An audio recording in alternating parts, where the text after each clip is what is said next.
Hello everyone, అందరూ ఎలా ఉన్నారు?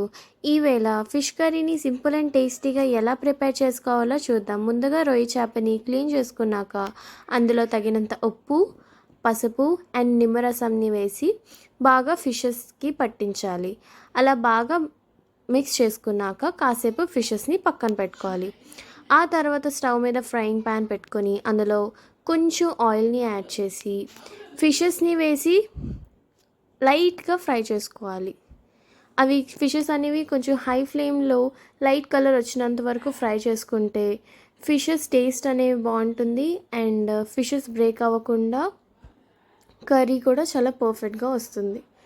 అలానే అన్ని ఫిషెస్ని కూడా ఫ్రై చేసుకున్నాక ఒక ప్లేట్లోకి తీసుకోవాలి.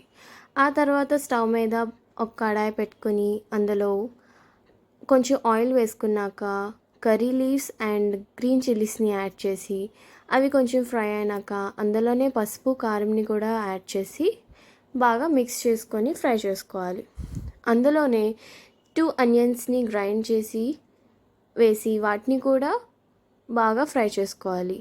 అందులోనే 1.5 స్పూన్ జింజర్ గార్లిక్ పేస్ట్ని కూడా యాడ్ చేసి ఫ్రై చేసుకున్నాక ఒక 4 టొమాటోస్ని ప్యూరీ చేసుకొని అందులో వేసి వాటిని కూడా ఫ్రై చేసుకోవాలి. ఆయిల్ పైకి తేలినంత వరకు ఫ్రై చేసుకున్నాక అందులోనే కొంచెం చింతపండు గుజ్జుని కూడా యాడ్ చేసి దాన్ని కూడా కాసేపు ఆయిల్ పైకి తేలినంత వరకు ఉడికించుకున్నాక అందులో కావలసినంత వాటర్ని యాడ్ చేసి అందులోనే కొంచెం సాల్ట్ని కూడా యాడ్ చేసుకున్నాక అది బాగా కుక్ అయ్యాక మనం ముందుగా ఫ్రై చేసి పక్కన పెట్టుకున్న ఫిషెస్ని కూడా వేసి ఒక 6 మినిట్స్ అనేది స్టవ్ మీద పెట్టుకుంటే అంతే, ఫిష్ కర్రీ అనేది రెడీ అయిపోతుంది.